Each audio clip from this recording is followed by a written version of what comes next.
Today's reading comes from Mark's Gospel. It's Mark chapter 6 and verses 1 to 13. The reading is preceded by several amazing miracles. We have Jesus calming a storm, healing a man with evil spirits, and then the double miracle of Jairus' daughter and the woman who touched Jesus' cloak. Chapter 6. Jesus left that place and went back to his hometown, followed by his disciples. On the Sabbath he began to teach in the synagogue. Many people were there, and when they heard him, they were all amazed. "Where did he get all this?" they asked. "What wisdom is this that has been given him? How does he perform miracles? Isn't he the carpenter, the son of Mary, and the brother of James, Judas, John, and Simon? Aren't his sisters living here?" And so they rejected him. Jesus said to them, "A prophet is respected everywhere except in his own hometown and by his relatives and his family." He was not able to perform any miracles there, except that he placed his hands on a few sick people and healed them. He was greatly surprised, because the people did not have faith. Then Jesus went to the villages round there, teaching the people. He called the 12 disciples together and sent them out, 2 by 2. He gave them authority over the evil spirits and ordered them, "Don't take anything with you on your journey except a stick. No bread, no beggar's bag, no money in your pockets. Wear sandals, but don't carry an extra shirt." He also said to them, Wherever you are welcomed, stay in the same house until you leave that place. If you come to a town where people do not welcome you or will not listen to you, leave it and shake the dust off your feet. That will be a warning to them." So they went out and preached that people should turn away from their sins. They drove out many demons and rubbed olive oil on many sick people and healed them. So we've got two sort of sections here.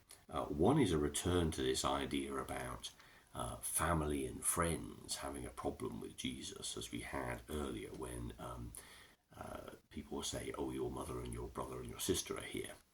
And then we have a section that Luke echoes very faithfully about sending out the 12 disciples, followed by the story about the death of John the Baptist, and then the disciples returning with the feeding of the 5,000. So, two different sections in some ways. The first one, though, Jesus goes back to his hometown and he preaches. And what's interesting in Mark's narrative is that we get them saying so many questions. Where did he get this? Who gave it to him? Isn't he? Blah, blah, blah. And you get that real impression that when you're confronted with these deep and profound and meaningful and amazing things and the miracle stories, one possible response is to question and to try and work it out and try and understand it. And in doing so, you try to bring that into your own sphere of understanding. And one thing that we know about God is that you really can't rationalize God into your own way of thinking so that you ever get to a point where you think, "I understand what God is and I know what God is." There can't be a journey to revelation and understanding and faith and a receipt of God's grace through your own logicking and through your own questioning. So often through the Gospels we hear of people who come to Jesus and they have problems because it just doesn't compute. And so their response to that is to try and understand it, to try and rationalize it, to try and put it into context. And it never, ever works. What happens in the end for people who've gone through that journey is that when they finally are able to let God into their hearts and minds and stop all their questioning and doubts, reminds you of Thomas in the upper room, then the revelation that they receive defies all of their questioning. It's such difficult language because it makes it sound like religious or an engagement with God and a relationship with God is blind faith. Well, what's the problem with that? We don't smell a lovely flower and try and explain why we do that, or we can have a scientific explanation about the receptors that we call smell and the processing of that information in our brains. But we just accept that that's what it does. It smells nice. If we go out into the sunny day and we feel the warmth of the sun on our skin, we go, yeah, we feel warm. Yes, we can explain again the energy that hits the cells of our skin and the receptors and the brain and all the rest of it. But it's just there. It's a given. It happens. And so it is with our relationship with God. If we come into contact with God and we have some understanding of who God is, through God's grace, not our own logicking, then it makes total and utter sense, is the wrong word, but it's real, it's true, it's an experience, you can't deny it. You can say, well, I don't smell that, I don't feel that warmth, I don't have that experience of God. Well, okay, that's fine, but I do. And that's the difference, isn't it? That you just have that experience. And so I think in some ways this passage is all about the fact that people who feel that they should understand something, so Jesus' family and neighbours and the people he grew up with, who feel they should understand him because they've known him since birth, should be able to understand what's going on now. And they don't, because you don't approach God in that way. Jesus sends out the 12 disciples in what is quite a troubling passage in Mark's Gospel. In Matthew's Gospel, what follows this passage is almost a whole chapter of teaching about Jesus telling the disciples how to be and what to say. In Mark's Gospel, he just says, go. And we hear that they themselves preach that people should turn away from their sins. But he doesn't tell them anything, doesn't tell them where to go, what to say, how to be. He just says, go. And then they come back. And it seems a very interesting thing. And it's quite fascinating that Matthew, a Jew writing for Jews, felt that he had to add a lot more material to this thing, because presumably the early church looked at this and said, well, hold on, what happened? What did Jesus do while the disciples were away?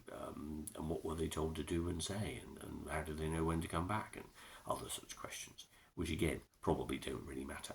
What I think Mark is saying here is that Jesus asks the disciples to go out and assist in the proclamation of the message that people are needing to hear and are hungry to hear, the preaching that the good news is here.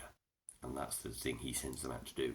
But you'll note, of course, and this is chapter 6, so quite early in Mark's Gospel, the disciples don't return as a enthusiastic, committed and experienced missionary band. They fall straight back into following Jesus and misinterpreting basically everything he says. So it's very much helping people to do things for you. It's like asking someone to do your shopping for them 1 week, and not forever, but for 1 week. And in no way is that person ever meant to have your brain in their head so that they would know as they walk around the shops, oh, they'd like that, and they'd like that, and they'd like that. It's just, no, do the list. That, come back, bosh, you're done. And that's the sort of experience Jesus gets them as recruits to do this other work.